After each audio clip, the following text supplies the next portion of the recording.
Welcome back to another story on Infidelity Tales Lab. Before we begin, tell us, where in the world are you watching from? Now, let's dive into today's story. Chapter 1. The Toast That Changed Everything. Rex Hastings had always been a man who remembered everything. Every slight, every kindness, every moment that mattered. As he stood in the opulent ballroom of the Grandview Country Club, watching his new wife Gwendolyn Charles, now Hastings, dance with her father Philip Charles, he should have felt nothing but joy. Instead, a cold calculation had begun forming in his mind. The wedding had been perfect, at least on the surface. Gwen looked radiant in her designer gown, her auburn hair cascading in perfect waves. The Charles family had spared no expense: crystal chandeliers, imported flowers, and a guest list that read like a who's who of the city's elite. Rex had paid for none of it, a fact that Philip Charles made sure everyone knew. Ladies and gentlemen, if I may have your attention, Glenn Charles, Gwen's younger brother, stood with a champagne flute raised high. At 28, Glenn was everything Rex wasn't: trust fund privileged, Harvard educated, and possessed of the casual cruelty that came with never wanting for anything. The room quieted as Glenn's voice carried across the marble floors. "I'd like to make a toast to my sister and her new husband." His eyes found Rex across the room, a smirk playing at his lips. "You know, when Gwen first told us about Rex, we were surprised. She married down. This guy's been living in his mom's basement since high school." Laughter rippled through the crowd. Rex felt every eye in the room turn to him, saw the mixture of pity and amusement on the faces of Gwen's friends and family. His wife, stood frozen, not defending him, not stopping her brother, just standing there with a tight smile. Philip Charles rose from his seat at the head table, his silver hair gleaming under the lights. "Welcome to the family, loser," he called out, raising his own glass. The laughter grew louder. Rex had lived in his mother's basement for 6 months while he renovated the house he'd bought with cash from his military savings. The house that was now worth $2 million. The house that Gwen had moved into without ever asking about its origins. But they didn't know that. They saw what they wanted to see: a 32-year-old mechanic who worked with his hands, who wore Walmart suits to family dinners, who drove a 15-year-old pickup truck.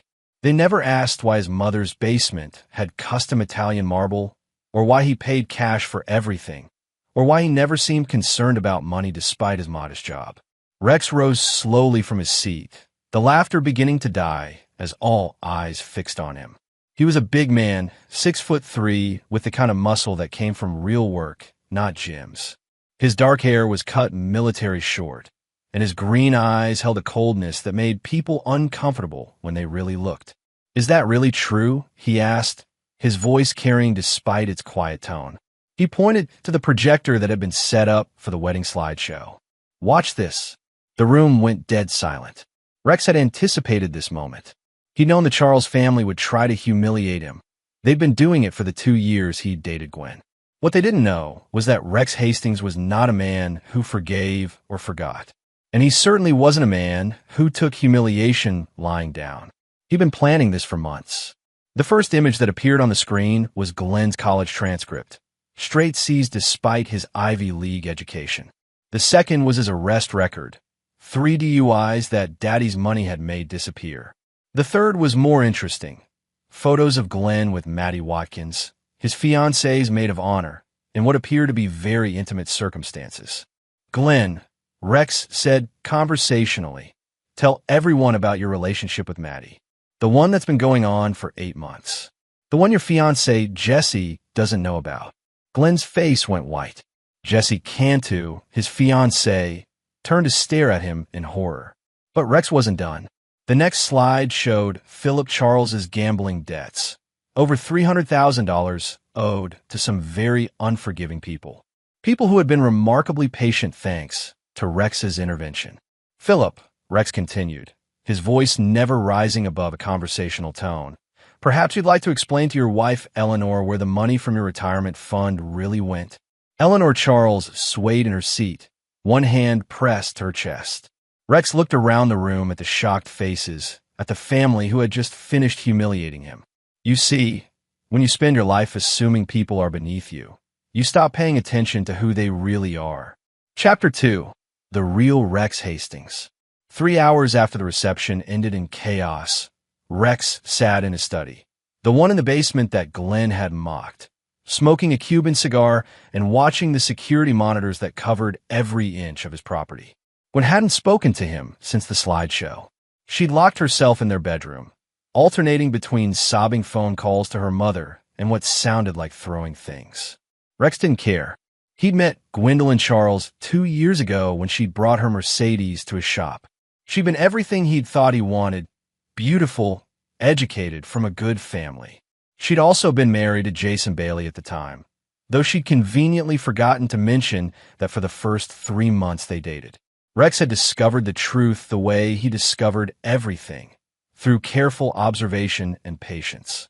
He'd followed her one night, watched her kiss another man goodbye at an expensive restaurant. That man had been Tyler Rivers, her divorce attorney. The same Tyler Rivers who was now handling her divorce from Jason and sleeping with his client. It would have been easy to walk away then. Most men would have. But Rex Hastings wasn't most men. He'd spent 8 years in Army Special Forces, 4 of those in places that didn't exist on any official map. He'd learned patience, planning, and the art of getting revenge on people who thought they were untouchable. So instead of leaving, he'd started planning. The basement study was his sanctuary. Military precision organized everything. File cabinets with detailed dossiers on everyone in Gwen's life, computers with encrypted drives, and a safe containing documents that would destroy half the prominent families in the city.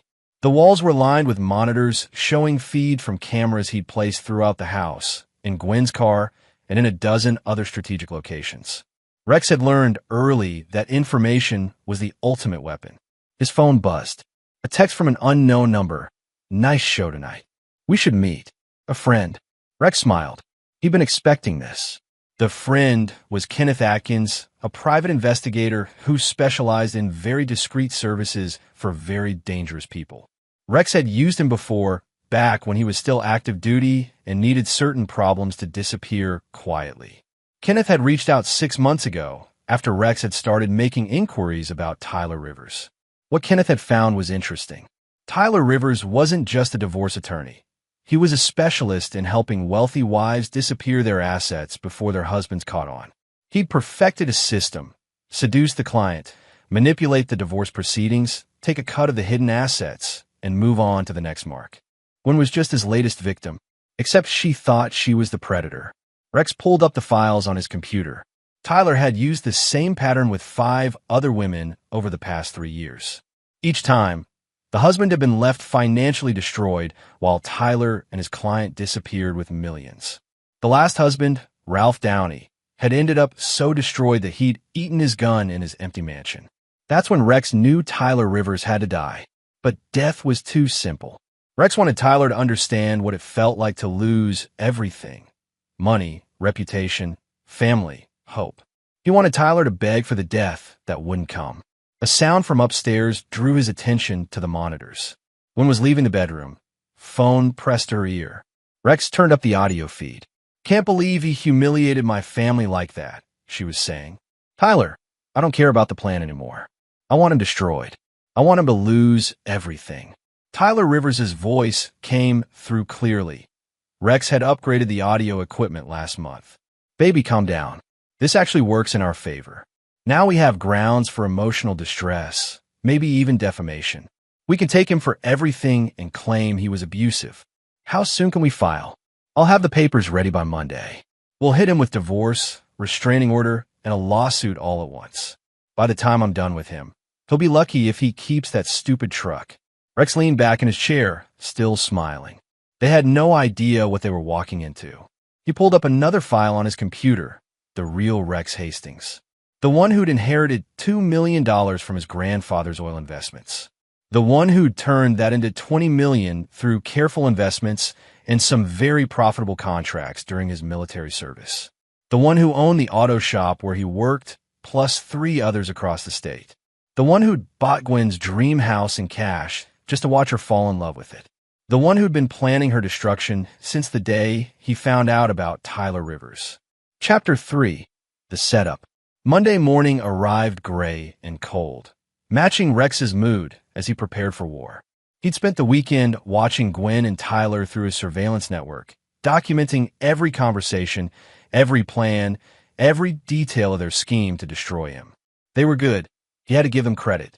Tyler had convinced 3 of Gwen's friends to sign affidavits claiming they'd witnessed Rex being emotionally abusive and controlling. Sherry Mayo, Gwen's college roommate, even claimed Rex had threatened her at a dinner party last month. The fact that Rex had never spoken to Sherry beyond polite greetings didn't seem to matter. But Rex had something they didn't expect: time and preparation. He'd known this day was coming for months. Every conversation with Gwen had been calculated, every gift a strategic move, every moment of their marriage a chess piece position for this endgame. While they thought they were manipulating him, he'd been orchestrating their downfall. The auto shop was busy when Rex arrived, but he barely noticed the customers or his employees. His mind was focused on the files he'd been assembling, the evidence he'd been gathering, the trap he'd been setting. "Boss, you okay?" asked Darren Henry, his shop foreman. Darren was one of the few people who knew Rex's real background. They'd served together in Afghanistan before Darren lost his leg to an IED. "You look like you're about to kill someone." "Not kill," Rex said quietly. "Something worse." At 10:30, a process server arrived with the divorce papers. Rex read them while drinking coffee, noting every lie, every exaggeration, every legal maneuver Tyler thought would work. The man was good. The papers painted Rex as an unstable, abusive husband who trapped an innocent woman in a nightmare marriage. If a judge saw only these papers, Rex would lose everything. But Rex had insurance. He picked up his phone and dialed a number he'd memorized months ago. "Christoph, it's Rex. Is your offer still good?" Christoph Archer was what polite people called a debt collector and what realistic people called a loan shark. He was also the man who owned Philip Charles's gambling debts that Rex had quietly purchased last month for 70 cents on the dollar. "Rex, my friend, of course. When do you want me to collect?" "Tonight. Make it memorable, but don't permanently damage him. I need him functional for what comes next. Consider it done." "What about the interest payments you've been making?" "Stop them. Let him know exactly how much trouble he's in." Rex's next call was to Kenneth Atkins. "Kenneth, I need you to deliver some packages today to every law firm in the city. Make sure Tyler Rivers knows they're coming." The packages contained copies of Tyler's files on his previous victims, along with documented evidence of his pattern of fraud. Rex had spent months gathering the evidence, tracking down ruined husbands, building an ironclad case that would destroy Tyler's career and land him in prison. But prison wasn't enough. Rex's final call was to someone who didn't have a name, just a number. The voice that answered spoke with a slight accent that could have been Eastern European or Middle Eastern. It was deliberately hard to place. "Rex Hastings. How interesting. I wonder when you would call. Is the girl still available?" "Lynn?" "Yes, though she's become quite expensive since her last assignment." Lynn Chung was what the intelligence community called a honey trap, a specialist in seducing targets and extracting information. Rex had worked with her once during a black operation in Thailand. She was beautiful, brilliant, and absolutely without conscience when it came to her work. "I need her to get close to Tyler Rivers. Complete infiltration. Make him fall in love. Make him trust her. Make him tell her everything. Timeline: she has 2 weeks to make contact, 1 month to gain his trust. After that, I'll give you the endgame. Payment: $200,000, plus a bonus if she's willing to go further than usual." "How much further?" Rex smiled coldly. "As far as necessary." After hanging up, Rex returned to reading Tyler's divorce filing. The man had been thorough: claims of emotional abuse, financial manipulation, threats against Gwen's family. All lies, but well-crafted lies that would be hard to disprove in court. What Tyler didn't know was that Rex had been recording everything for months. Every conversation, every argument, every intimate moment between Tyler and Gwen. The cameras in their house weren't just for security, they were insurance policies. But more than that, Rex had spent 2 years studying Tyler Rivers the way a sniper studies a target. He knew Tyler's weaknesses, his fears, his guilty secrets. He knew about Tyler's cocaine habit, carefully hidden from his law partners. He knew about Tyler's gambling problem, worse than Philip Charles's. He knew about the trust fund Tyler had embezzled from his own mother, thinking she'd never notice because of her dementia. Most importantly, Rex knew about Tyler's real father, the one Tyler thought no one knew about, the one who would be very interested to learn he had a son, the one who ran the most feared crime family on the East Coast. Rex had been saving that particular revelation for the right moment. As he closed the divorce files, Rex felt the familiar calm that came before action. He'd spent months in preparation, and now the war was beginning. Gwen and Tyler thought they were hunters, but they'd made one crucial mistake. They'd chosen to hunt the apex predator. Chapter 4. The Trap Springs. 2 weeks after the divorce papers were served, Rex watched from his surveillance center as his plan began to unfold. Tyler Rivers was about to have the worst day of his life, and he didn't even know it yet. Lin Chung had exceeded Rex's expectations. Within 5 days, she'd accidentally bumped into Tyler at his favorite coffee shop, spilling espresso all over his expensive suit. By day 7, they were having dinner at the city's most exclusive restaurant. By day 14, Tyler was canceling meetings with Gwen to spend time with his new obsession. Rex watched the feed from the camera Lin had planted in Tyler's downtown penthouse. Tyler was pacing, phone pressed to his ear, while Lin lounged on his Italian leather sofa, wearing nothing but one of his shirts. "Gwen, I told you, something came up," Tyler was saying. "We can discuss the deposition prep tomorrow." Gwen's voice came through clearly, sharp with anger. "Tyler, I'm paying you a fortune to destroy my husband, not to chase after some Asian girl you picked up in a coffee shop." Rex smiled. Racial slurs weren't a good look in divorce proceedings, especially when they were being recorded. "Don't talk about Lynn that way," Tyler snapped. "And don't tell me how to do my job. I've been handling divorces since before you knew what a prenup was. Maybe I should find a new attorney. Good luck. After what your husband pulled at the wedding, no decent firm in the city will touch you." Tyler hung up and turned to Lynn, who was pretending to read a magazine. "Sorry about that, baby. Client drama." Lynn looked up with perfectly crafted concern. "The woman from the other night?" She seemed intense. "Gwen's just stressed. Her husband turned out to be more than she bargained for." "What do you mean?" Tyler sat beside her, running his hand through her long black hair. "Let's just say Rex Hastings isn't the simple mechanic everyone thought he was. The man has resources we didn't expect. Resources, money, information, the kind of connections that make problems disappear." Lynn moved closer, her voice dropping to a whisper. "That sounds dangerous. Are you safe?" "I'm fine. I've handled worse than Rex Hastings." Rex laughed at that. Tyler had no idea what he was dealing with. The intercom in Rex's study buzzed.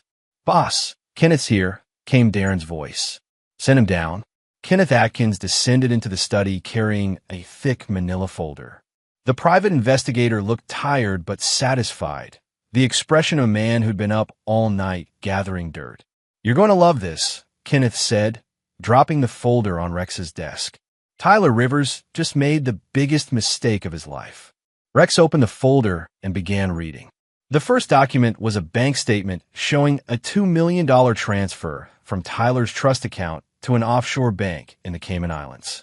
The second was a recorded phone conversation between Tyler and a man named Bobby Bennett, discussing the laundering of money from a construction fraud scheme. "How did you get this?" Rex asked. "Tyler's been using a new accountant, Mitchell Doherty. Mitchell's good at hiding money, but he's better at keeping records for insurance." When I explained that Tyler was about to be investigated by both the FBI and the State Bar Association, Mitchell decided cooperation was his best option. Rex continued reading. Tyler hadn't just been stealing from divorce clients. He'd been running a complex fraud operation involving construction contracts, environmental cleanup funds, and insurance settlements. The man had stolen over $15 million in the past 3 years. "There's more," Kenneth said. "Tyler's been blackmailing some of his clients. Remember Renee Vasquez, the pharmaceutical heiress who divorced her husband last year?" Rex nodded.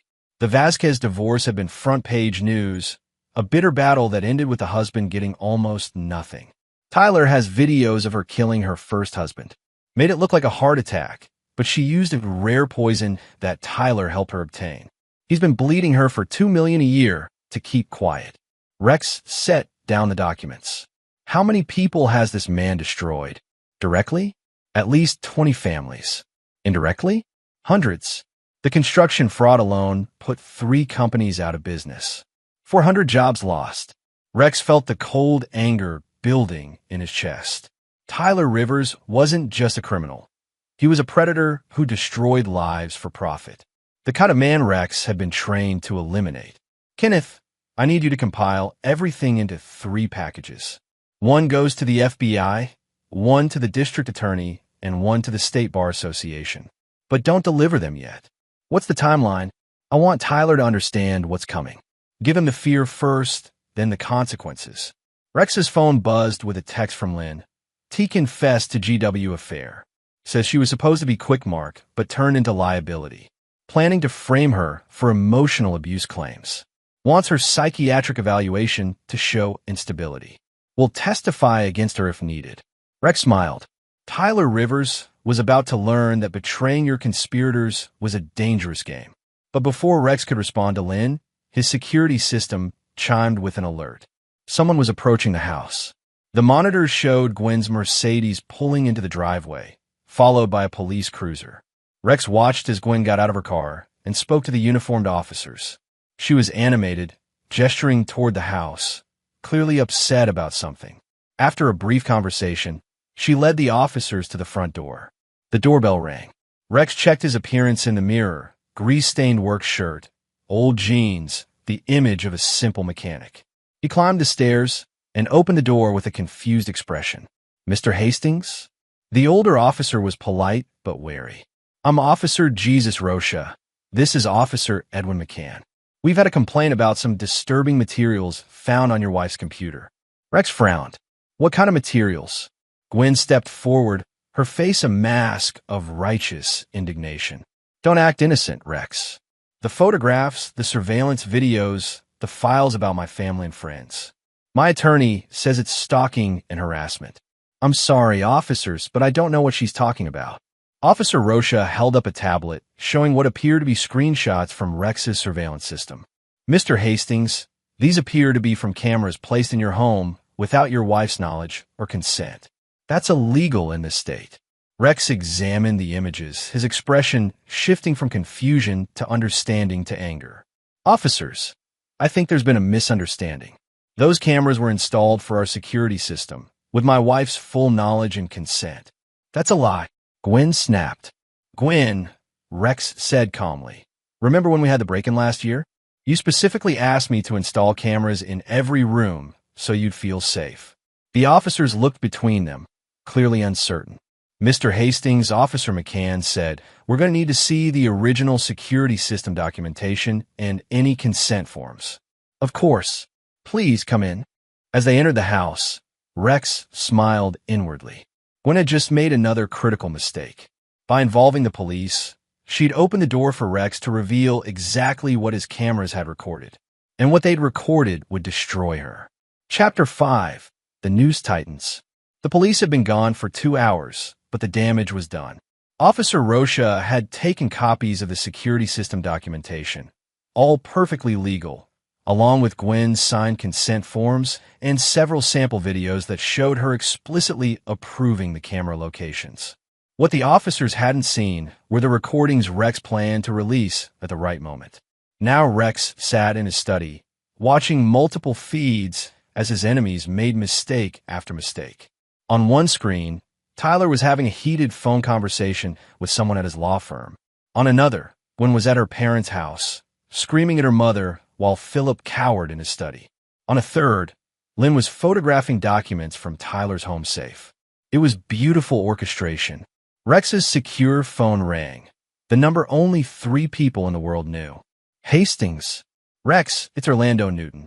The voice belonged to his former commanding officer, now a deputy director at the Department of Defense.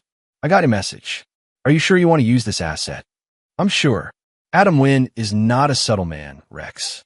When he moves against a target, there's usually nothing left. That's exactly what I need. Orlando was quiet for a moment. The target has family, a mother with dementia in a care facility. She's the only innocent in this equation. She'll be protected, but everyone else. I understand. 24 hours, Rex. After that, this conversation never happened. Rex hung up and turned his attention back to the monitors. Tyler had finished his phone call and was now pouring himself a large scotch, his third since the police visit. Lynn was curled up beside him, running her fingers through his hair while he ranted. That bastard is playing games with me, Tyler was saying. First the wedding slideshow, now police at his door. He's trying to provoke me. Maybe you should walk away, Lynn suggested. Find an easier target. No, I've invested too much time in this. Besides, Gwen's loaded. Her family has money going back generations. What if he has more resources than you think? Tyler laughed bitterly. He's a mechanic, Lynn. He lives in his mother's basement and drives a pickup truck. Whatever money he had for that slideshow, it's probably gone. Rex made a note to send Tyler a gift, something that would show him exactly how wrong he was. His regular phone buzzed with a text from Kenneth. Package delivered to Tyler's office. Partners calling emergency meeting. Bar Association launching investigation. FBI requesting interview. Perfect timing. Rex pulled up Tyler's office cameras. Kenneth had installed them during a security consultation last month. The feed showed Tyler's law partners, Philip Gifford and Jerry Gillespie, waiting in the conference room while Tyler paced outside, phone pressed to his ear. I don't care what the FBI wants, Tyler was shouting into the phone. This is a witch hunt orchestrated by client's husband. It's all fabricated. Through the conference room window, Rex could see Philip Gifford reviewing the evidence Kenneth had compiled. The man's face was growing paler by the page. Tyler, Jerry called out, get in here. Now, Tyler entered the conference room and closed the door. Rex turned up the audio. Sit down, Philip said quietly. We need to talk about these allegations. They're all lies, Philip. Rex Hastings is. Tyler. Jerry's voice was deadly calm. Did you or did you not steal $2 million from the Vasquez estate? That's ridiculous. Because we have bank records showing transfers from our trust account to offshore banks in the Cayman Islands. Transfers that you authorized. Tyler's face went white. That's for legitimate case expenses. $2 million in case expenses. Philip stood up. Tyler, we've been partners for 8 years. I've known you since law school. Don't lie to my face. I can explain. Explain this, Jerry said, sliding a photograph across the table. This is you meeting with Bobby Bennett last month. Bobby Bennett, who's currently under investigation for construction fraud. The same Bobby Bennett who's named in these FBI documents as a co-conspirator. Tyler sank into his chair. You don't understand. I got over my head. These people, they don't take no for an answer. What people? The ones Bobby works for. They needed someone to launder money through legal settlements. They said if I didn't help, they'd kill me. Rex laughed softly. Tyler was telling the truth, but only part of it. He'd volunteered for the money laundering operation, seeing it as an easy way to make millions. The death threats had come later, when he tried to negotiate a bigger cut. Tyler, Philip said slowly, are you telling us that this law firm has been used to launder money for organized crime? It's not that simple. Answer the question. Yes, Tyler whispered. But I can fix this. I can make it all go away. How? Rex Hastings. He's the one who gave this information to the FBI. If something happens to him, if he has an accident or disappears, the investigation dies with him. The room went dead silent. Rex leaned forward, making sure his recording equipment was capturing every word. Tyler, Jerry said very carefully, are you suggesting we murder a client's husband? I'm suggesting we protect ourselves by any means necessary. Philip Gifford stood up and walked to the door. Security, please escort Mr. Rivers from the building. He's no longer a partner in this firm. Philip, wait. Don't. Jerry was gathering the files from the table. Don't say another word. You've destroyed this firm, Tyler. 20 years of building a reputation, gone because you got greedy. Security guards entered and flanked Tyler. As they let him out, he looked back at his former partners. This isn't over. Rex Hastings is going to pay for what he's done. Rex smiled and made another note. Tyler had just threatened to murder him in front of witnesses. That would be useful in court. But court was the least of Tyler's problems now. Rex picked up his secure phone and dialed Adam Wynn's number. It's time. Understood. The target. Tyler Rivers, downtown penthouse, probably armed and definitely dangerous. Consider him hostile. Rules of engagement. No permanent damage yet. I want him functional but scared. Make him understand that his life belongs to me now. Copy that. What about the woman he's with? Rex glanced at the monitor, showing Lynn curled up on Tyler's couch. She's one of ours. Extract her safely. 20 minutes. Rex hung up and settled back to watch the show. Tyler Rivers was about to learn what happened when you threatened Rex Hastings. And this was just the beginning. Chapter 6. The Hunter Becomes Prey. Tyler Rivers was drunk, angry, and making increasingly poor decisions. Exactly where Rex wanted him. The penthouse cameras showed Tyler pacing like a caged animal, bottle of scotch in one hand, phone in the other.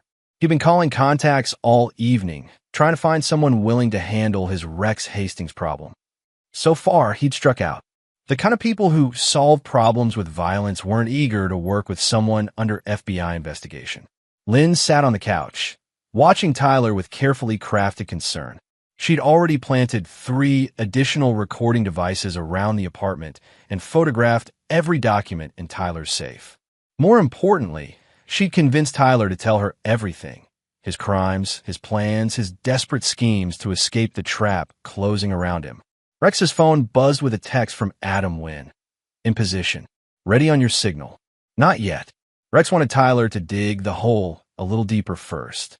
Baby, come sit down, Lynn called out. You're making me nervous. Tyler collapsed beside her, reeking of alcohol. I'm sorry, sweetheart. This is just... everything's falling apart. Tell me what's happening. Maybe I can help. Tyler laughed bitterly. Unless you know someone who can make the FBI disappear, I don't think so. What did you do? What didn't I do? Tyler took another drink. Fraud, money laundering, blackmail, theft. I've been stealing from clients for years, Lynn. Millions of dollars. Oh my God. And now, some mechanic, some fucking nobody, has destroyed everything. Rex Hastings uploaded my entire life to the FBI like it was a goddamn email attachment. Lynn moved closer, her hand on Tyler's chest. Who is he really? This Rex? I don't know. Tyler slammed the bottle down. Gwen says he's just a mechanic who lives with his mother, but mechanics don't have the resources to do what he's done. Mechanics don't have FBI connections. What are you going to do? Tyler was quiet for a long moment, staring out at the city lights. I'm going to kill him. Tyler, I'm serious. It's him or me now. If Rex Hastings dies, the investigation dies with him. His evidence becomes hearsay, his recordings inadmissible. I can claim he was stalking and harassing me, that he fabricated everything out of jealousy. What about Gwen? She'll back me up. She hates him more than I do now. Rex texted Adam. Subject just confessed to planned murder. Move in 60 seconds. On the monitor, Tyler was pulling a gun from a drawer, a chrome-plated .45 that he probably thought looked intimidating. He was checking the magazine when the lights in his penthouse suddenly went out. Emergency lighting kicked in, casting everything in an eerie red glow. What the hell? Tyler stood up, gun in hand. Lynn, get behind me. But Lynn was gone. Tyler spun around, searching for her in the dim light. Lynn? Lynn. A voice came from the darkness, low, calm, professional. Mr. Rivers, please place the weapon on the floor. Who's there? Tyler raised the gun, hands shaking. I'm armed. I know. Place the weapon on the floor and step away from it. Fuck you. The sound that followed was like nothing Tyler had ever heard. A soft whistle, then a solid thunk. The gun flew from his hands as a knife buried itself in the wall an inch from his fingers. Adam Wynn stepped into the red light, like something from a nightmare. 6'6", built like a linebacker, with scars covering half his face and dead black eyes that had seen too much death. He wore all black, tactical gear and moved with the predatory grace of an apex predator. Mr. Rivers, Adam said conversationally, my employer would like to have a conversation with you. Tyler tried to run. He made it 3 steps before Adam's hand clamped down on his shoulder, stopping him like he'd hit a brick wall. Please don't make this difficult. Who are you? What do you want? I'm the man your actions have summoned, Mr. Rivers. As for what I want, Adam smiled, showing teeth filed to points. I want you to understand that your life now belongs to Rex Hastings. Tyler tried to swing at Adam and found himself on the floor, arm twisted behind his back in a hold that sent lightning up his spine. Good. Now we can talk. Adam dragged Tyler to a chair and zip-tied his hands behind his back. Then he pulled out a tablet and set on the coffee table. Rex's face appeared on the screen. "Hello, Tyler," Rex said calmly. "I thought it was time we had a proper conversation." "You son of a bitch." Tyler struggled against the zip ties. "Do you have any idea who you're fucking with? A small-time lawyer who's been stealing from his clients to pay gambling debts? A pathetic man who's been blackmailing widows and destroying family for profit? Yes, Tyler, I know exactly who you are. I'll destroy you. I'll take everything you have." Rex laughed. "With what? Your law license is gone. Your firm has disowned you. The FBI has enough evidence to send you to prison for the rest of your life. Your offshore accounts have been frozen. And the people you were laundering money for? They're not very happy with you right now." Tyler's face went white. "How do you know about Bobby Bennett? About the construction fraud? About the $15 million you've stolen?" Rex's expression never changed. "Tyler, I've known everything about you since the day you started sleeping with my wife." "That's impossible. Is it? Tell me. Tyler, how long do you think it takes to destroy a man's life when you have unlimited resources and no conscience?" Adam leaned down close to Tyler's ear. "The answer is however long Mr. Hastings wants it to take." "What do you want?" Tyler's voice was barely a whisper. "I want you to understand that this is just the beginning," Rex said. "Tonight, you're going to disappear for a while. When you come back, you're going to do exactly what I tell you to do." "I won't." "You will. Because the alternative is much worse than prison, Tyler. The alternative is what happens when Bobby Bennett's bosses find out you've been skimming from their money laundering operation." Tyler slumped in the chair, finally understanding the depth of his situation. "Sleep well, Tyler," Rex said as the screen went dark. "Tomorrow, we begin your real education." Adam picked up Tyler like he weighed nothing and headed for the door. As they left, Rex could see Lynn emerging from the stairwell, perfectly safe and carrying a bag of additional evidence. Phase 1 was complete. Now the real fun could begin. Chapter 7. The Education of Tyler Rivers.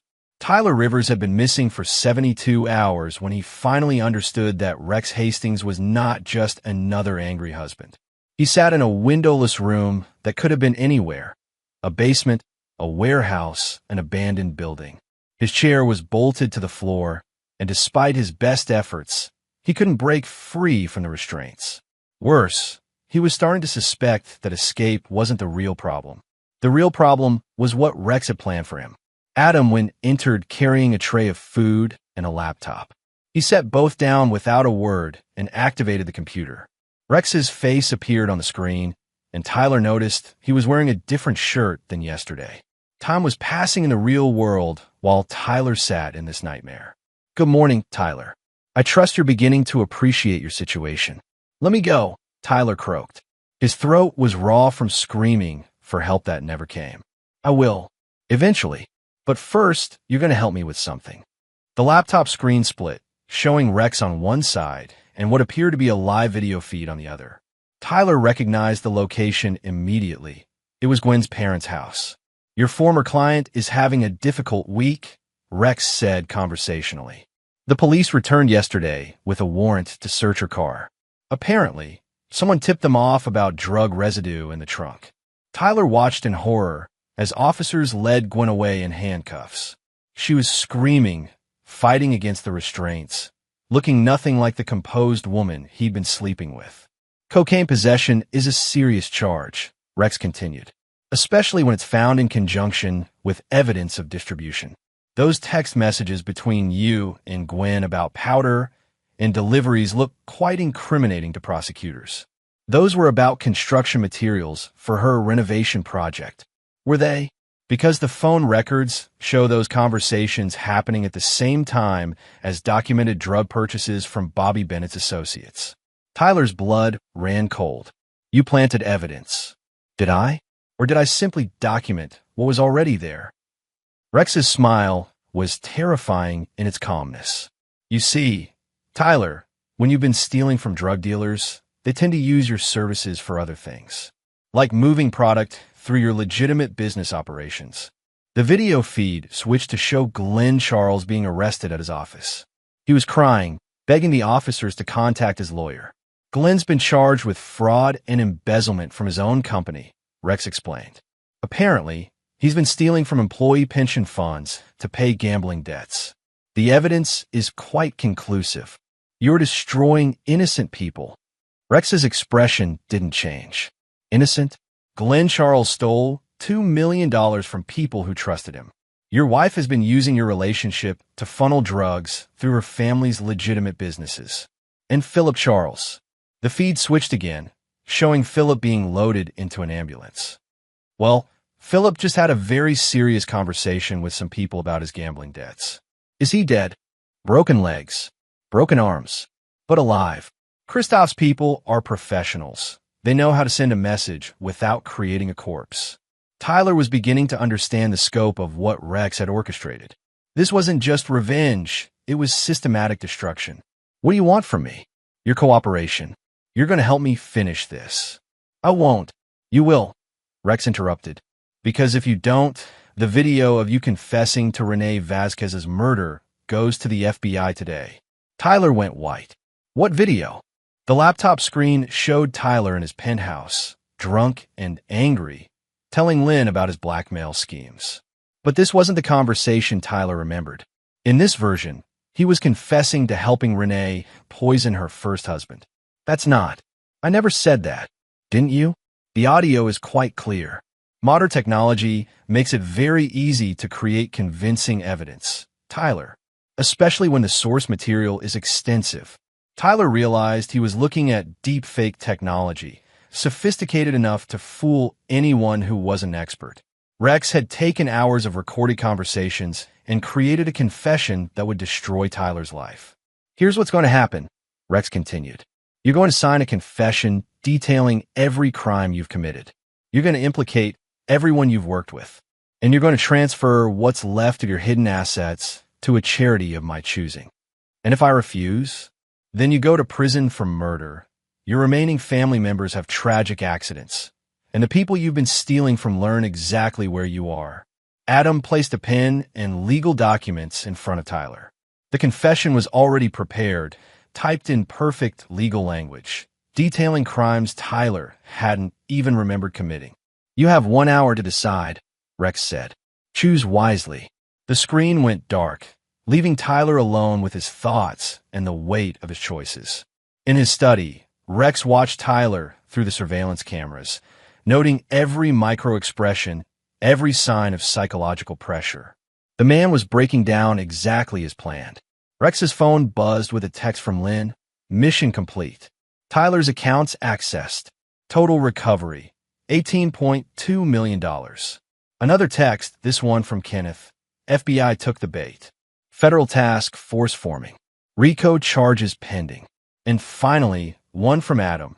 Subject ready for phase 2. Orders. Rex smiled and began typing his response. Tyler Rivers was about to learn that signing the confession was just the beginning of his education. The real lessons were about to start. Chapter 8, the final lesson. Tyler signed the confession after 47 minutes, his hand shaking so badly that his signature was barely legible. He'd read every page twice, understanding that his name on that document meant life in prison even if Rex kept his other promises. But Rex Hastings wasn't finished with him yet. Excellent choice, Rex said when the laptop screen flickered back to life. Now, for phase 2 of your education. I did what you asked. Let me go. Tyler, we haven't even begun to address your real crimes yet. The screen split again, but this time it showed surveillance footage from Ralph Downey's house, the husband who'd killed himself after Tyler destroyed his life. The timestamp showed the day before Ralph's suicide. Tell me about Ralph Downey, Rex said. I don't know what you mean. You don't? Because this video shows you at his house, having what appears to be a very heated conversation. What were you discussing, Tyler? Tyler watched in horror as the footage showed him arguing with a broken man in an empty mansion. Ralph looked like he hadn't slept in weeks, like he'd lost everything that mattered to him. He was threatening to expose my methods. I had to make sure he understood the consequences.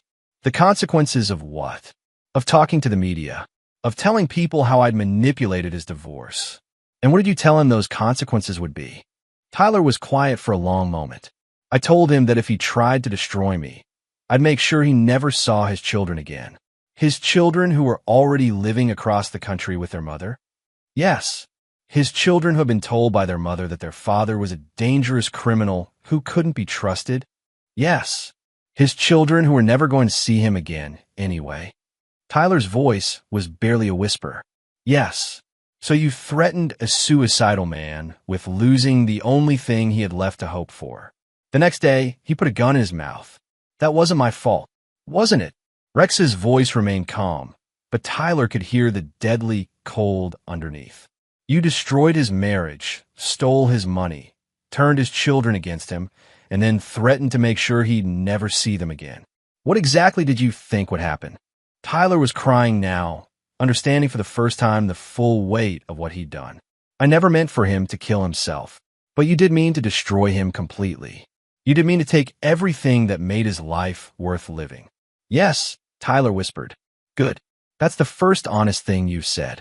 The video feed changed to show a new location, a cemetery.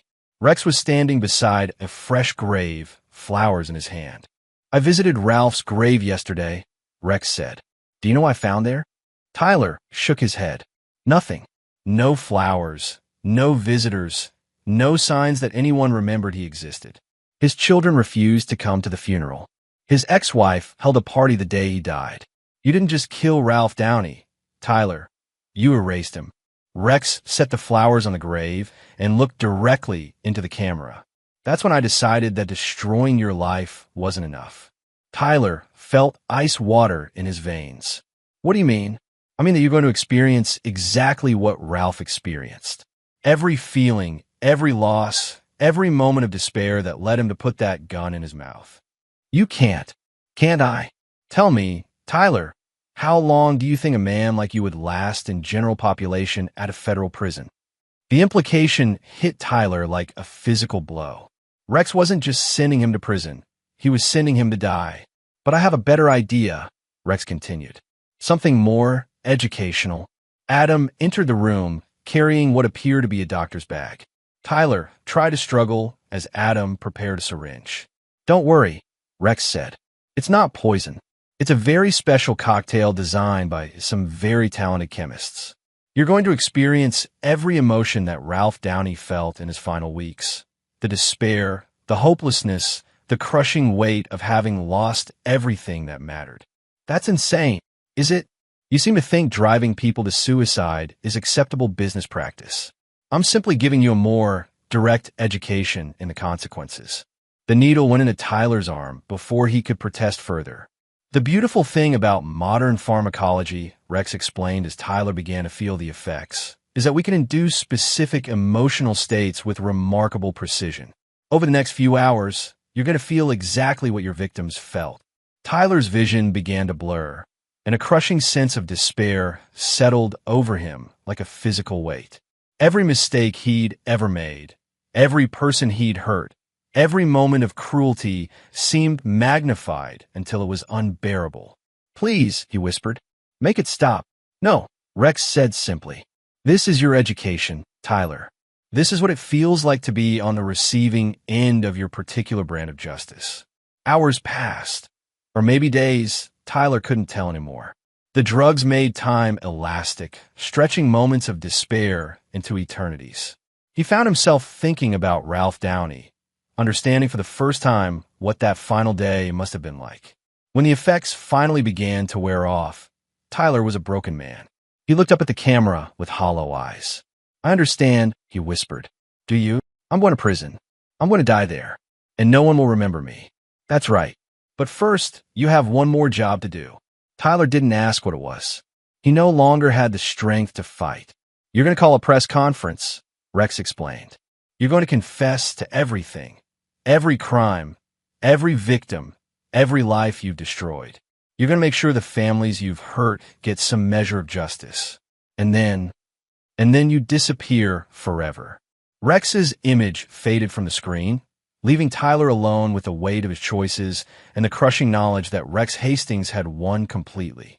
In his study, Rex watched Tyler's broken form on the monitor and felt no satisfaction, no joy, no sense of victory. This had never been about feeling good. It had been about balance. The scales were finally even. Chapter 9.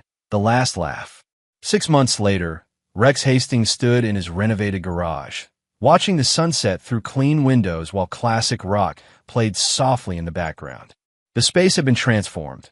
No longer a working auto shop, but a showroom for his collection of restored muscle cars. The Camaro he was polishing had belonged to Ralph Downey. Rex had bought it from the estate sale and spent months bringing it back to its former glory. The Tyler Rivers case had closed 3 weeks ago with a guilty plea to 47 federal charges. Tyler had kept his word about the press conference, confessing to crimes spanning a decade and implicating dozens of co-conspirators. The man who emerged from that windowless room bore little resemblance to the arrogant attorney who'd stolen millions from desperate families. Tyler was serving consecutive life sentences in a maximum security federal prison. Rex had made sure he was placed in general population, exactly as promised. According to Kenneth's contacts in the prison system, Tyler spent 23 hours a day in protective custody after 3 separate attempts on his life. The other hour was spent in a concrete exercise yard, alone, counting down the days until someone finally succeeded in killing him. Rex felt no sympathy. Gwen had lasted 2 months in county jail before hanging herself with a bedsheet. Her suicide note blamed Rex for destroying her family, claiming he'd manipulated her into the affair with Tyler. The note conveniently omitted her plans to steal his assets or her drug distribution activities. Rex had attended the funeral, standing in the back while Philip Charles, wheelchair-bound and broken, buried his daughter. Glenn Charles had disappeared entirely. Officially, he'd fled the country to avoid prosecution for pension fraud. Unofficially, he'd made the mistake of trying to blackmail one of Bobby Bennett's associates and had been dissolved in acid at a chemical processing plant outside the city.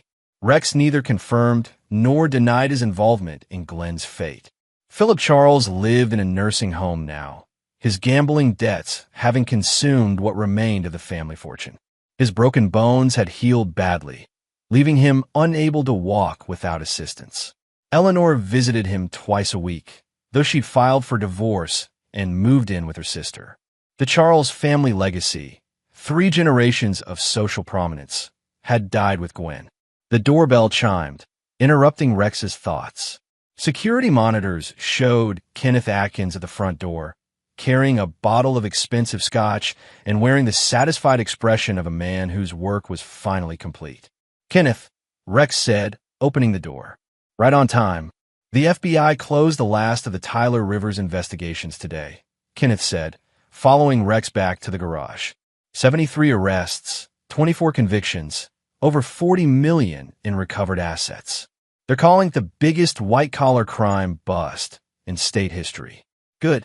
Kenneth poured 2 glasses of scotch and handed one to Rex.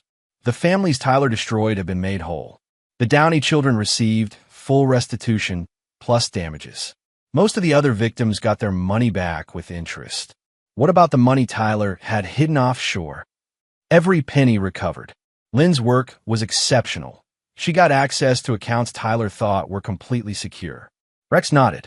Lynn Chung had disappeared after the operation concluded, presumably back to whatever shadow organization employed her. She'd left behind a single note: payment received. Pleasure doing business. Speaking of payments, Kenneth continued. Adams sent his final report. Tyler Rivers was found dead in his cell this morning. Rex felt nothing at the news. Ow! Officially? Heart attack. Unofficially? Someone slipped him a very specific cocktail of drugs that mimicked the symptoms of cardiac arrest. The same cocktail that was used on Ralph Downey's first wife all those years ago. Poetic justice. Tyler had died the same way his blackmail victim had killed her husband. Any loose ends? Rex asked. None. Bobby Bennett's entire organization is either dead or in federal custody. The corruption at Tyler's law firm led to investigations of half the judges in the state. The Charles family assets have been distributed to creditors and charity. It's over, Rex. Rex raises glass. To Ralph Downey. To Ralph Downey, Kenneth agreed. They drank in comfortable silence for a while, watching the sun disappear behind the mountains. Finally, Kenneth spoke again. What now? You've spent 2 years orchestrating the most comprehensive revenge in criminal history. What does Rex Hastings do for an encore? Rex smiled, the first genuine smile Kenneth had seen from him in months. I disappear. What do you mean? Rex Hastings, the mechanic, dies in a tragic accident next week. Car explosion. Body too damaged to identify. Closed casket funeral. Very sad. Kenneth raised an eyebrow. And then I become someone else. Someone with a different name, a different history, a different life. The military taught you well. The military taught me that sometimes the only way to win is to disappear completely. Rex walked to a filing cabinet and pulled out a thick folder. Inside were multiple passports, driver's licenses, credit cards, and birth certificates, all with his photo, all completely legitimate, all with different names. I've been preparing for this day since I came home from overseas, Rex explained. Multiple identities, hidden assets, clean extraction routes. By tomorrow night, Rex Hastings will be a ghost. Where will you go? Somewhere warm. Somewhere no one knows my story. Kenneth finished his scotch and stood to leave. It's been an honor working with you, Rex. If you ever need anything, I won't, but thank you. After Kenneth left, Rex returned to polishing Ralph Downey's Camaro. The car was perfect now, every chrome detail gleaming, the engine purring like a predator. Tomorrow, he'd drive it to the cemetery and leave it at Ralph's grave with the keys in the ignition. Someone who appreciated classic cars would find it and give it a good home. Rex's phone buzzed with a final text from an unknown number. The wedding reception was 6 months ago. Did you get the last laugh? Rex smiled and typed his response. The laughter hasn't even started yet. The next morning, local news reported a tragic explosion at Hastings Custom Auto. The owner, Rex Hastings, was presumed dead. His body was never recovered. 3,000 miles away, a man with Rex's face but different identification papers bought a small house on a beach where the sunsets painted the sky in shades of gold and red. He paid cash, introduced himself to the neighbors as a retired veteran, and settled into a quiet life of fishing and reading. Sometimes, late at night, he would think about the wedding reception where Glenn Charles had called him a loser and Philip Charles had welcomed him to the family with mockery. He would remember the moment when he'd stood up and pointed to the projector when the room had gone dead silent. That silence had been worth everything that followed. Rex Hastings had gotten the last laugh after all, but more importantly, he'd gotten justice. And sometimes that was enough. And there you have it. Another story comes to an end. What did you think? I'd love to hear your thoughts in the comments below. If you enjoy this story, consider joining our community by subscribing. It means the world to us. For more stories like this one, check out the recommended videos on screen. And I'll see you there. Welcome back to another story on Infidelity Tales Lab. Before we begin, tell us, where in the world are you watching from? Now, let's dive into today's story. Chapter 1. Foundations Built on Lies. Eldridge Williamson stood in his corner office on the 42nd floor, watching the Chicago skyline bleed orange in the dying light. At 38, he commanded respect in the real estate development world. A self-made man who'd clawed his way from a working-class neighborhood to owning a portfolio worth $50 million. His calloused hands, remnants of his construction days, drummed against the mahogany desk as he reviewed blueprints for his latest project. The door opened without a knock. Only one person had that privilege. Working late again, Courtney Williamson glided in, her designer heels clicking against the hardwood. At 34, she possessed the kind of beauty that opened doors and emptied wallets. Blonde hair always perfectly styled, blue eyes that could melt steel when she wanted something. She'd been Courtney Cunningham when they met 6 years ago at a charity gala, a marketing executive for a boutique firm. Someone has to pay for your shopping trips, Eldridge replied without looking up, though his tone held no malice. It was their usual banter. Courtney perched on the edge of his desk, her red dress riding up slightly. Speaking of which, I put a deposit down on that lakefront cottage in Wisconsin, the one we looked at last month. Eldridge finally met her eyes. I thought we agreed to wait until the Riverside project closes. But Michelle said, she caught herself, color draining from her cheeks. Michelle said what? Eldridge's voice remained steady, but something cold flickered behind his dark eyes. Michelle Pittman, from the bank. He mentioned that lakefront properties are appreciating faster than expected. The lie rolled off her tongue with practiced ease. Eldridge knew Michelle Pittman, 36 years old, senior loan officer at Chicago First National, and the kind of man who wore $1,000 suits to hide his insecurities. More importantly, Eldridge knew Michelle had been handling Courtney's personal account for the past 8 months, ever since she'd insisted on financial independence. Right, Eldridge said, returning to his blueprints. We'll talk about it later. Courtney kissed his cheek, her perfume lingering as she left. The same perfume she'd been wearing more frequently lately. Something expensive and unfamiliar. That night, Eldridge lay awake beside his sleeping wife, staring at the ceiling of their Gold Coast penthouse. The apartment he'd bought with his first major deal, the one he'd surprised her with on their second anniversary. Her phone buzzed on the nightstand. Once, twice, 3 times. She stirred but didn't wake. At 2:17 a.m., Eldridge made a decision that would change everything. The next morning, he called Jonah Riggs. Jonah operated in the shadows of Chicago's business world, a private investigator whose services came with premium prices and ironclad discretion. They'd worked together before when Eldridge needed background checks on potential business partners. I need you to look into my wife, Eldridge said without preamble when they met at a diner on the South Side. Jonah, a lean man with prematurely gray hair and eyes that missed nothing, didn't even blink. How deep? Everything.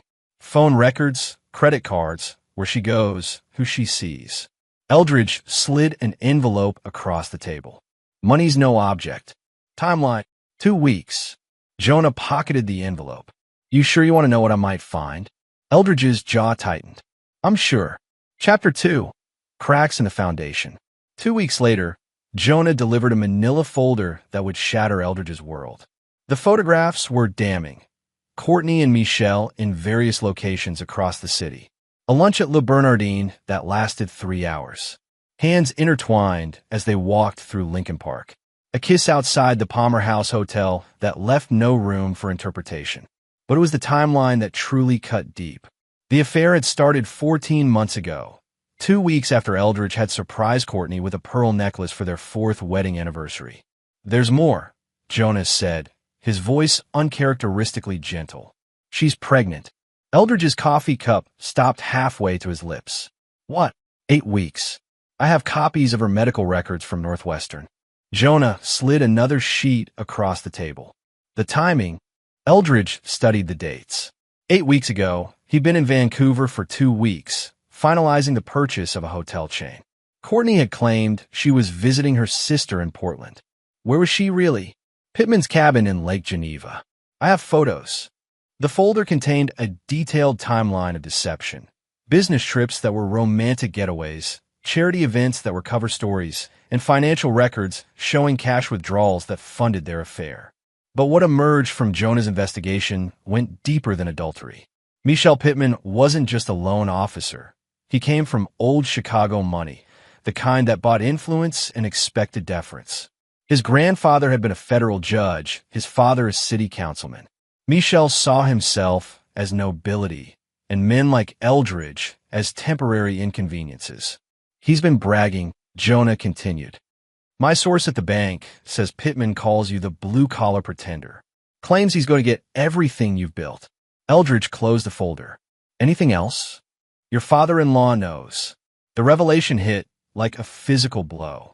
Edgar Williamson, the man who'd welcomed Eldridge into the family, who'd stood as best man at their wedding, who'd taught him to play chess on Sunday afternoons. Edgar knew his daughter was destroying their marriage and had said nothing. How long has he known? At least 6 months. There's a bank record of him co-signing a loan for Pittman's business expansion. They've been planning something. Eldridge walked out of that diner a different man. The boy who believed in fairness and second chances died in a booth on the South Side. What emerged was something harder, colder, a man who understood that mercy was a luxury he could no longer afford. That evening, Courtney greeted him with unusual enthusiasm, wearing the pearl necklace he'd given her for their anniversary. "I have wonderful news," she said, her eyes bright with deception. "Oh, I'm pregnant." She watched his face carefully, gauging his reaction. Eldridge smiled, the same smile he used in business negotiations when he held all the cards. "That's incredible news." He kissed her gently, tasting lies on her lips. "We should celebrate." As they sat in their favorite restaurant, Courtney spoke animatedly about baby names and nursery themes. Eldridge nodded and smiled, already calculating his next moves. In the reflection of the restaurant window, he caught sight of Michelle Pittman at a corner table, watching them with undisguised hatred. Let him watch, Eldridge thought. Soon, there would be so much more to see. Chapter 3. The Opening Gambit. Divorce papers were filed quietly on a Tuesday morning in November. Eldridge's attorney, Sherman Robles, was a shark in an expensive suit, the kind of lawyer who viewed court battles as blood sport. "She'll fight for everything," Sherman warned during their strategy session. "The penthouse, the business assets, alimony. With the pregnancy, a judge might be sympathetic." "Let her try," Eldridge replied. "I want this done fast and clean. No custody battles, no extended proceedings. Give her whatever she asks for." Sherman's eyebrows rose. "That's unusual. Most men in your position fight tooth and nail." "Most men don't know what I know."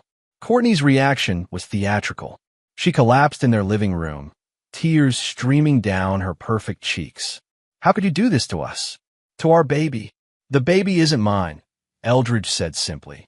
The color drained from her face. "What are you talking about?" "I know about Michelle. I know about Lake Geneva. I know about everything." His voice remained calm, almost gentle. "The question is, do you want to do this the easy way or the hard way?" Courtney's tears dried instantly, replaced by something cold and calculating. "You can't prove anything." Eldridge pulled out his phone and played a recording. Her voice filled the room, crystal clear. "Eldridge is so stupid. He actually thinks the baby is his. Michelle, you're brilliant for suggesting I stay married until the divorce settlement. We'll get millions." The recording continued for several more damning minutes. "I have hours of these," Eldridge said, along with photos, financial records, and witness statements. "Your boyfriend isn't as careful as he thinks." Courtney's mask finally slipped, revealing the ugly truth beneath. "You bastard. You think you're so clever? You have no idea what you're dealing with. Michelle's family has connections you can't imagine. We'll destroy you. You're welcome to try." The divorce proceedings moved with unprecedented speed. Courtney, realizing the recordings would destroy her in court, accepted a settlement that seemed generous but contained carefully crafted language that would prove crucial later. She kept the lakefront cottage, valued at $800,000, received $2 million in cash, and retained rights to their shared business investments.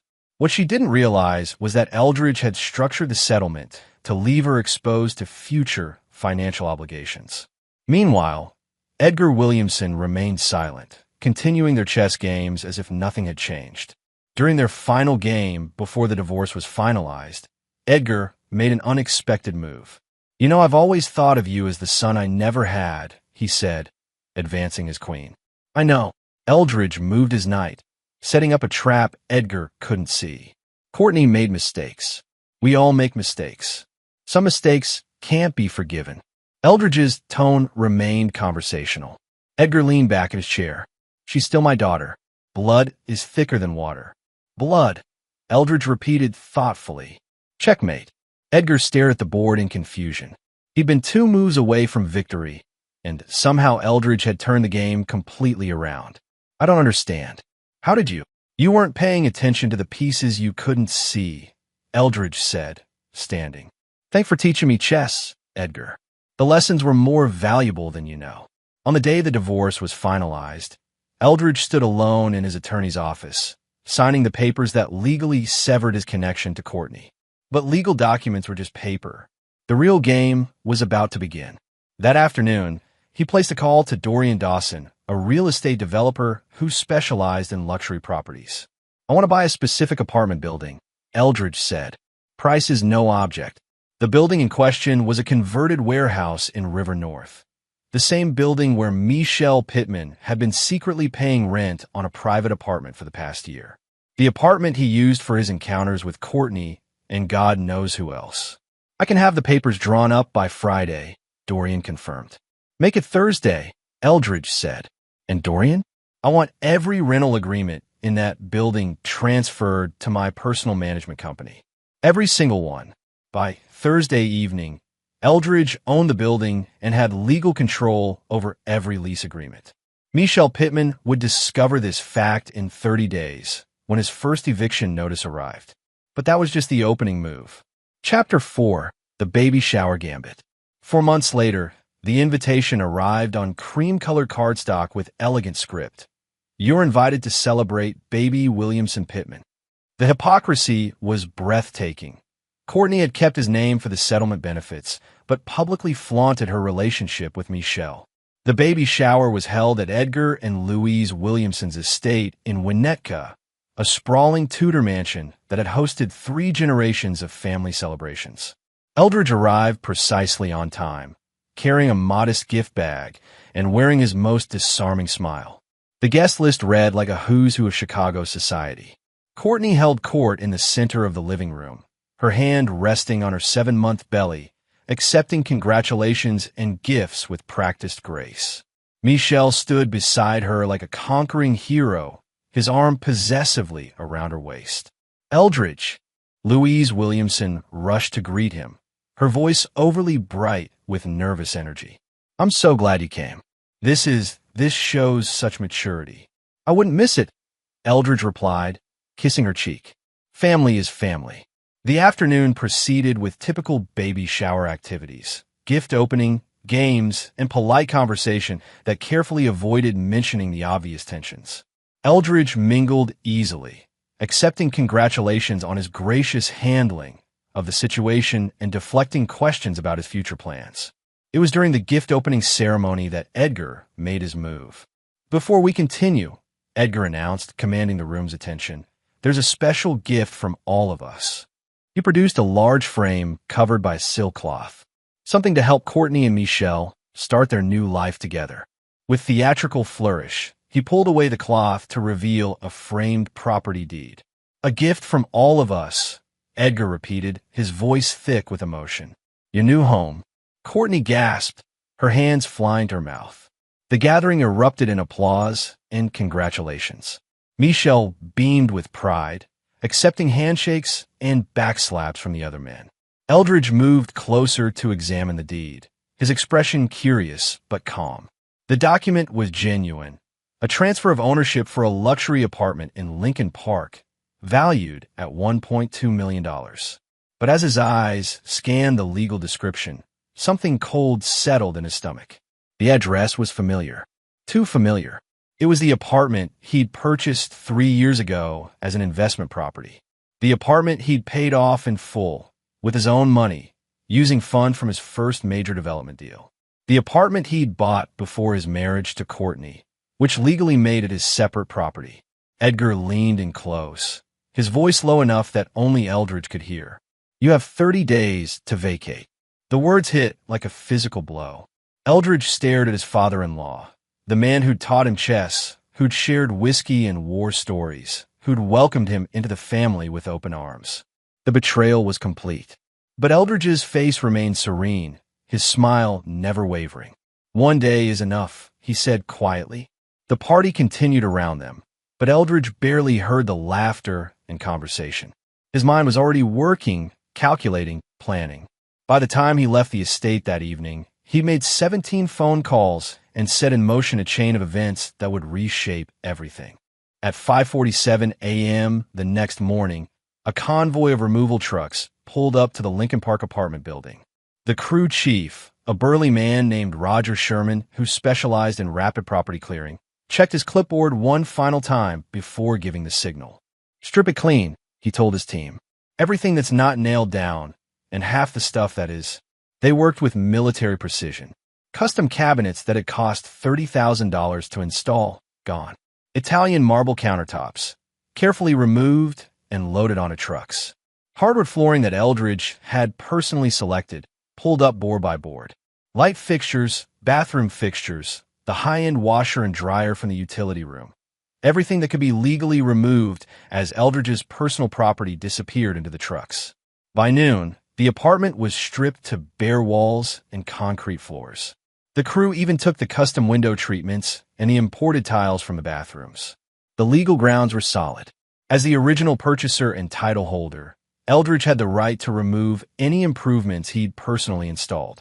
The property deed Edgar had transferred was legitimate, but it only included the basic structure, not the $150,000 in upgrades that had made it a luxury residence. At 6:41 p.m., Louise Williamson's text arrived.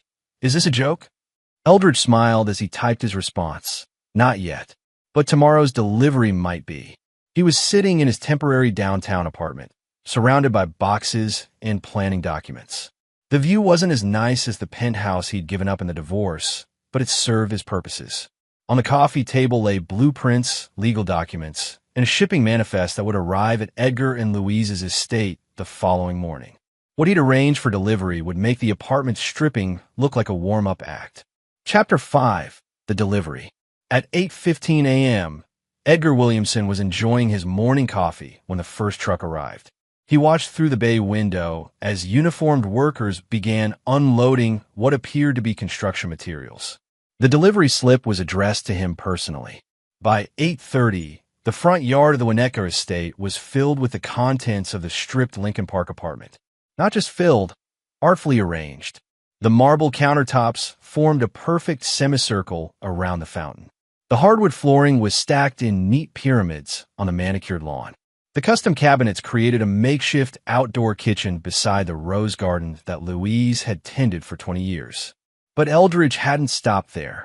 A second truck arrived carrying a team of workers who began assembling something that made Edgar's blood run cold. A fully functional construction site trailer, complete with portable toilets, a cement mixer, and industrial scaffolding that now towered over the estate's carefully manicured landscape. The third truck delivered the piece de resistance, a 50-foot construction crane that they were legally permitted to install because, according to the building permits Eldridge had filed, the estate was now designated as an active construction zone. "What the hell is this?" Edgar demanded when the crew chief approached with a clipboard. "Construction staging area," the man replied, consulting his paperwork. "Says here you're doing a major renovation. Permits are all in order." Edgar snatched the documents. The permits were legitimate, bearing the official stamps of the city planning department. But the project description made no sense. Demolition and reconstruction of detached garage and guest house. Timeline, 6 to 8 months. "I never authorized any construction," Edgar protested. "Don't know about that, sir. I just deliver what I'm told to deliver." The crew chief pointed to a signature on the bottom of the permit application. "That's your signature, right?" Edgar stared at the signature. It was his handwriting, but he'd never signed any such document. Except the memory came flooding back. 3 months ago, Michelle had brought a stack of papers for him to sign. Loan documents, he'd said, for the business expansion. Edgar had been rushing to a golf appointment and had signed without reading carefully. His phone buzzed with an incoming call from his next-door neighbor, Lee Fernandez, a prominent attorney who'd lived in Winnetka for 30 years. "Edgar, what in God's name is happening over there? There's a crane in your front yard." Before Edgar could respond, Louise came running from the house, her face pale with shock. "The neighbors are calling. Mrs. Chun from the Homeowners Association is on her way over." "Edgar, what have you done?" What he'd done was trust the wrong people. By 10 a.m., the estate looked like a war zone. The construction equipment dominated the landscape, effectively blocking access to the garage and making the property unusable for any normal activities. Worse, the permits were ironclad, legally filed and properly approved, giving Eldridge the right to use the property as a staging area for the next 6 to 8 months. Michelle arrived at noon, his Mercedes forced to park on the street because the driveway was blocked by stacks of building materials. His face was red with rage as he stormed toward Edgar. "You signed the permits," Michel said without preamble. "The bank called. The construction loan you co-signed has been activated, and they need immediate access to the property for the renovation project." "What construction loan?" Edgar demanded. Michel's confident expression faltered. "The loan you co-signed 3 months ago. For the garage renovation and guest house expansion." "I never signed any." Edgar stopped mid-sentence as the truth hit him. The papers Michel had brought him, the ones he'd signed in a hurry. They hadn't been loan documents for Michel's business. They'd been construction permits and financial guarantees for a renovation project that didn't exist. "You son of a bitch," Edgar whispered. But Michel wasn't listening. He was staring at something beyond Edgar's shoulder, his face going white. Following his gaze, Edgar turned to see a familiar figure standing beside the construction crane. Eldridge Williamson smiled and waved. "Gentlemen," Eldridge called out, walking toward them with casual confidence. "I hope you're enjoying the delivery. I wanted to make sure you received everything in good condition." "You can't do this," Michel sputtered. "This is illegal. It's harassment." "Actually, it's completely legal," Eldridge replied. "Your father-in-law signed all the necessary permits. The construction loan he co-signed provides me with full access to the property for the duration of the project." Edgar's voice was barely a whisper. "What do you want?" "I want you to understand something," Eldridge said, his smile never wavering. "Yesterday, you thought you could humiliate me in front of your family and friends. You thought you could steal my property and hand it to your daughter and her boyfriend. You thought I would just accept it and walk away." He gestured to the chaos surrounding them. "This is me not walking away." Louise appeared at Edgar's side, her face streaked with tears. "Eldridge, please. This is madness. We can work this out." "We could have worked it out," Eldridge agreed. "Before yesterday. Before you chose them over me." His voice hardened. "Before you forgot that I'm not the same man you met 6 years ago. I'm something much more dangerous now." He turned to leave, then paused. "Oh, and Michel, you might want to check your rental apartment. I think you'll find the locks have been changed." As Eldridge walked away, Edgar felt something crack inside his chest.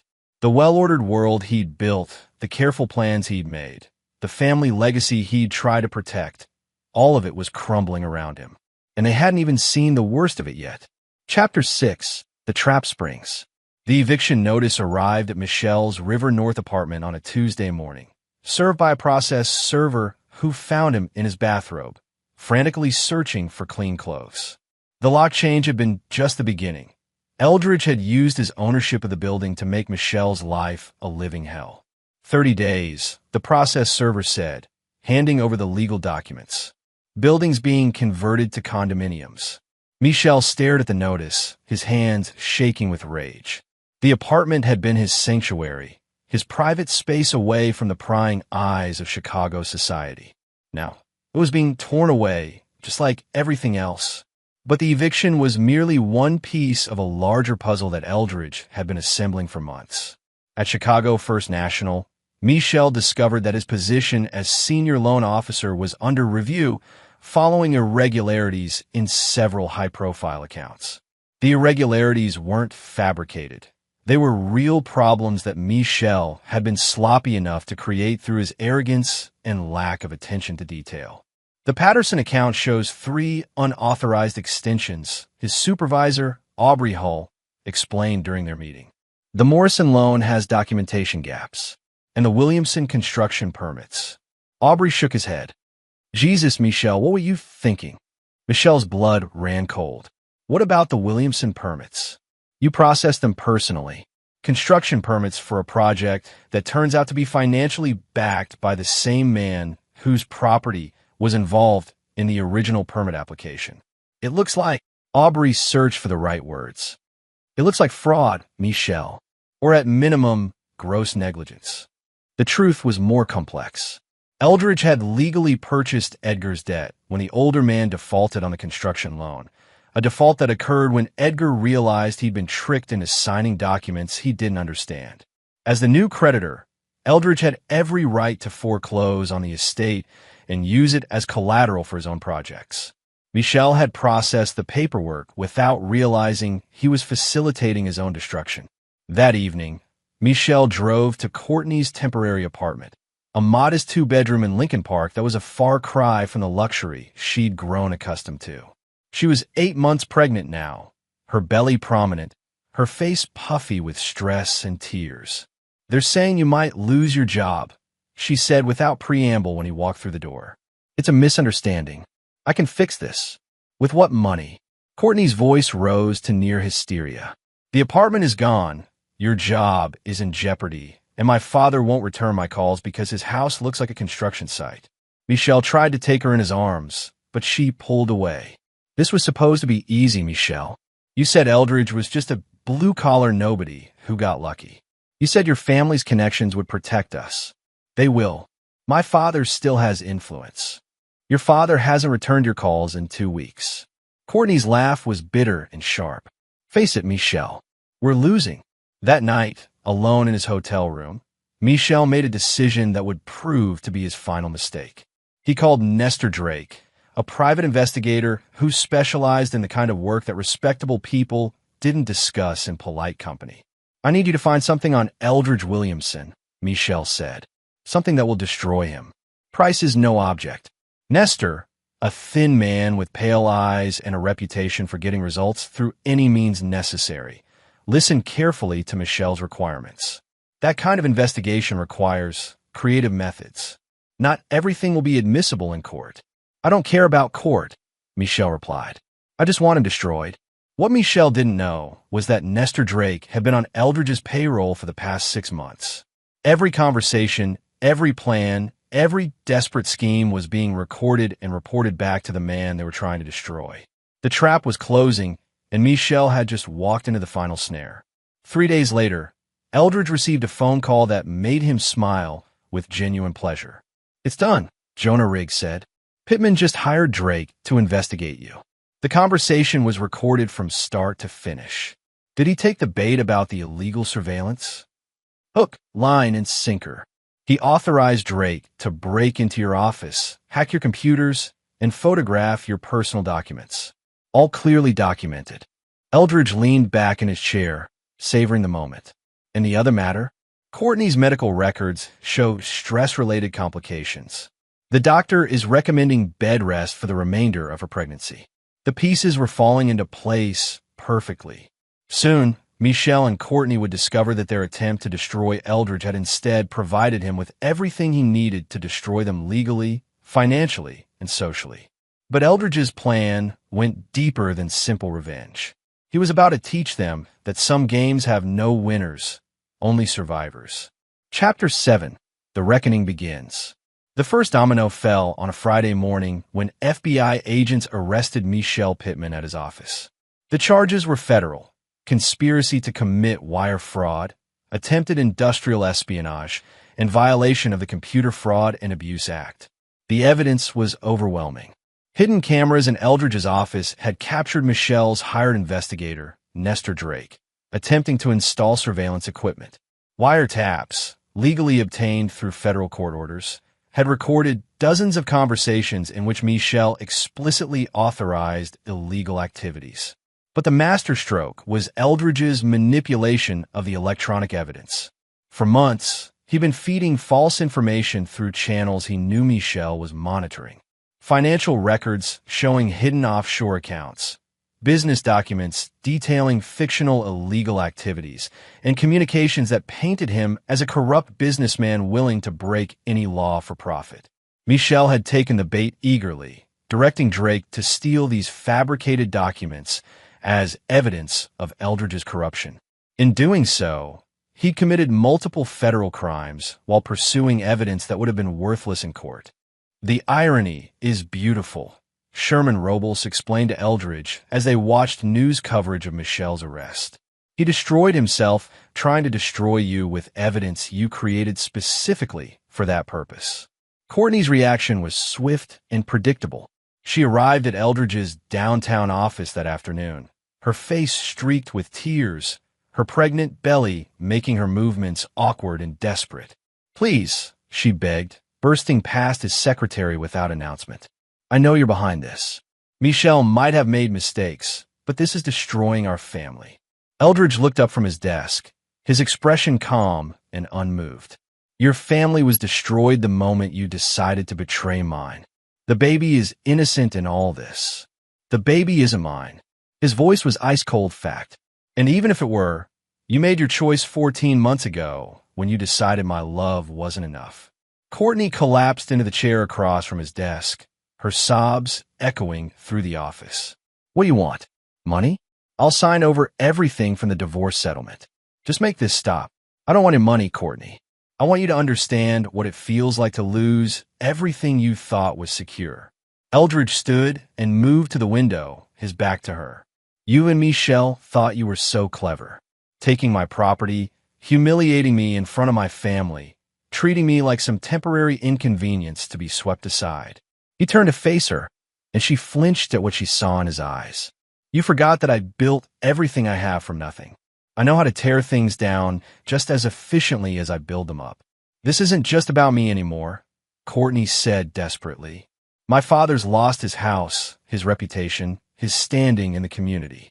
My mother had a heart attack from the stress. You're destroying innocent people. Innocent. Eldridge's laugh was harsh and bitter.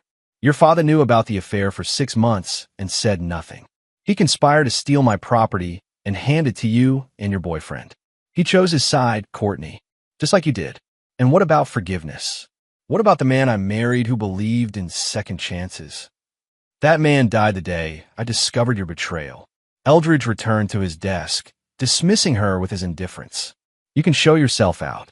That evening, Eldridge sat in his sparse apartment, reading news coverage of the scandal that was consuming Chicago's social circles. Michelle's arrest had made the front page of both major newspapers, complete with photos of him being led away in handcuffs. But the real damage was just beginning. The investigation into Michelle's affairs had uncovered a web of financial improprieties at Chicago First National. Loans approved without proper documentation, investment advice given based on insider information, and a pattern of ethical violations that painted the entire Pittman family in an unfavorable light. Michelle's father, Judge Harrison Pittman, announced his early retirement from the federal bench pending an ethics investigation. His grandfather's name was being removed from the charitable foundation that had been the family's pride for 3 generations.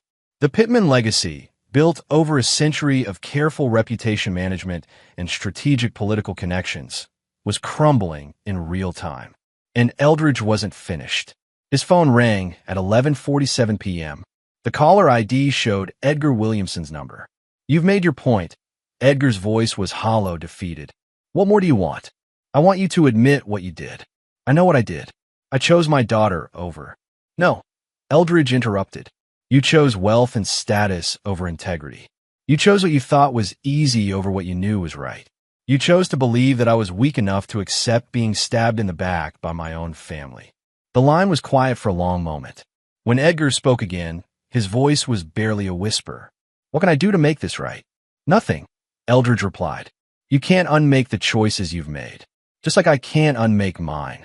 He hung up and returned to his reading. Tomorrow would bring new developments, new consequences for the people who'd thought they could destroy him without facing any repercussions. But tonight, for the first time in months, Eldridge Williamson slept peacefully. Chapter 8. Aftermath and Consequences. 6 weeks later, the full scope of Eldridge's revenge had become clear to everyone involved. Michelle Pittman pleaded guilty to federal conspiracy charges and was sentenced to 4 years in minimum security prison. His conviction triggered a cascade of consequences that reached far beyond his personal situation. Chicago First National faced federal investigation and massive civil lawsuits. The bank's stock price plummeted 40% in 3 days, wiping out millions in shareholder value. 3 senior executives, including Michelle's direct supervisor, resigned in disgrace. The Pittman family's social standing collapsed entirely. Judge Harrison Pittman's early retirement became permanent disgrace when ethics investigators discovered he'd used his position to facilitate several of his son's questionable business deals. The family estate in Lake Forest went up for auction to pay legal fees and civil judgments.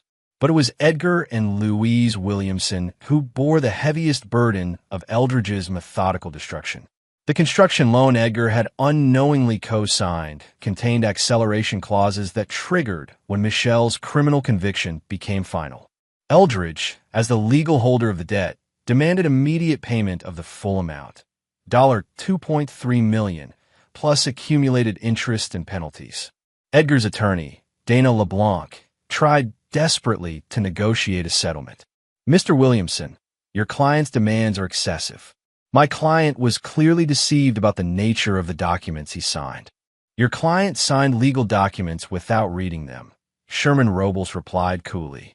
"His financial incompetence doesn't void his legal obligations."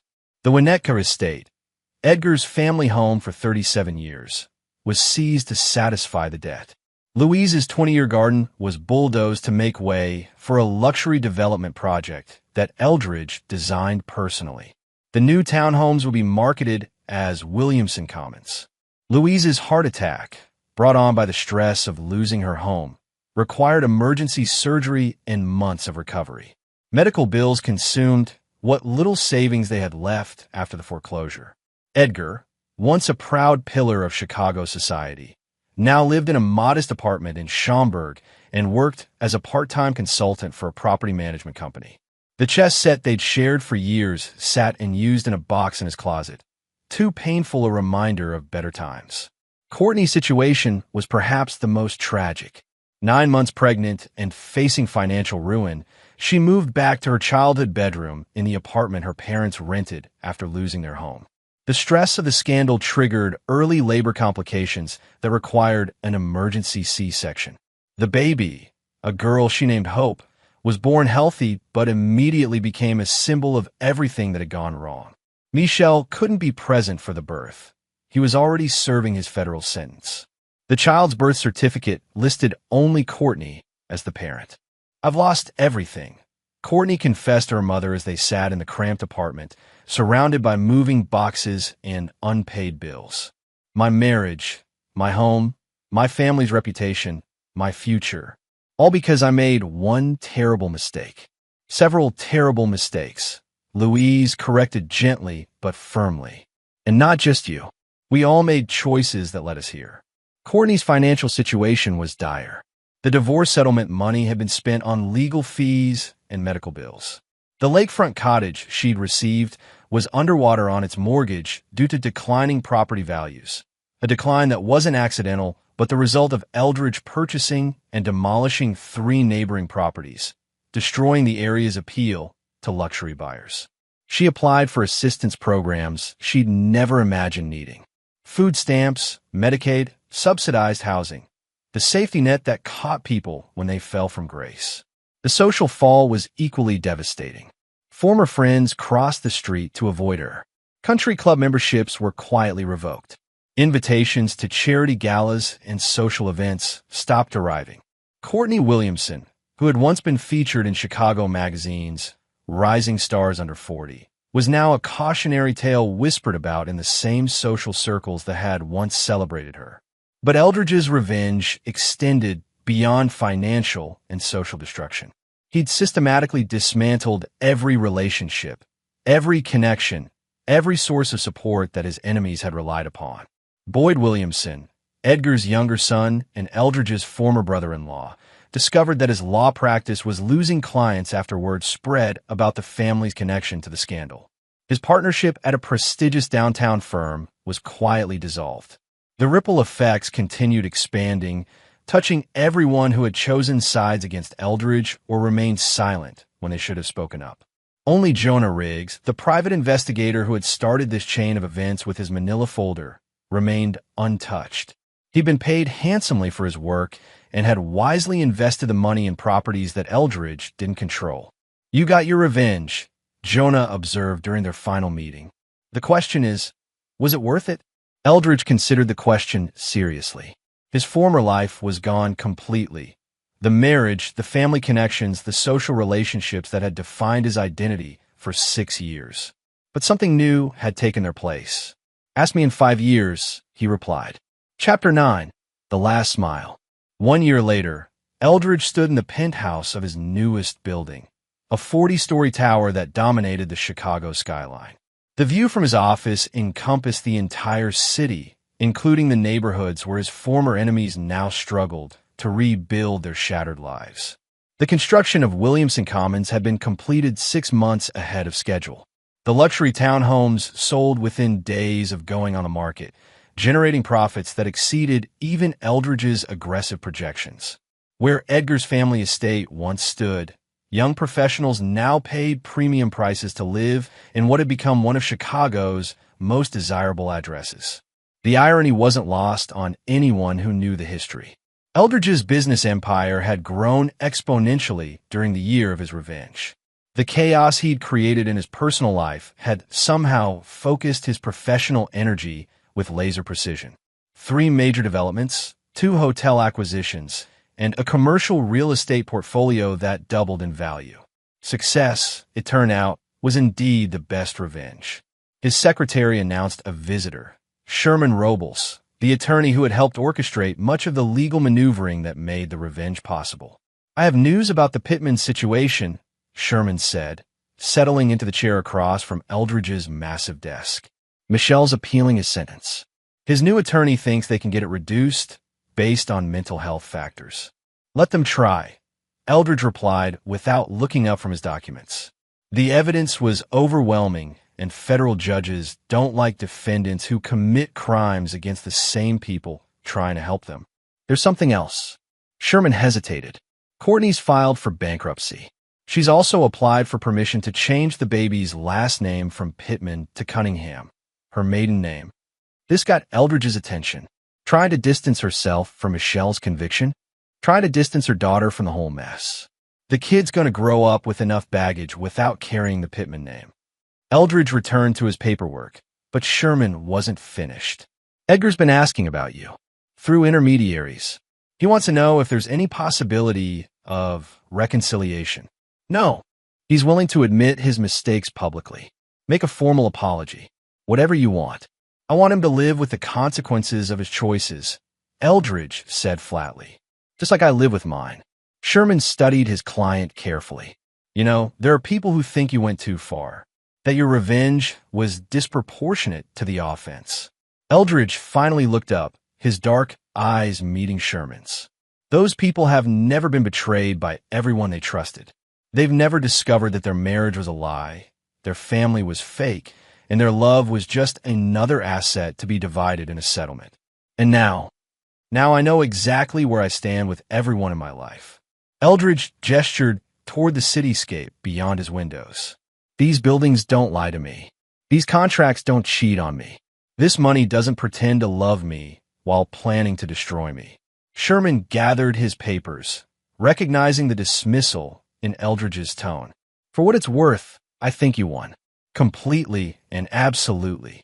After Sherman left, Eldridge remained at his desk as the sun set over Chicago. His phone showed 17 missed calls and 43 unread messages. Investors, contractors, politicians, and society figures who wanted something from a man who'd become one of the city's most powerful real estate developers.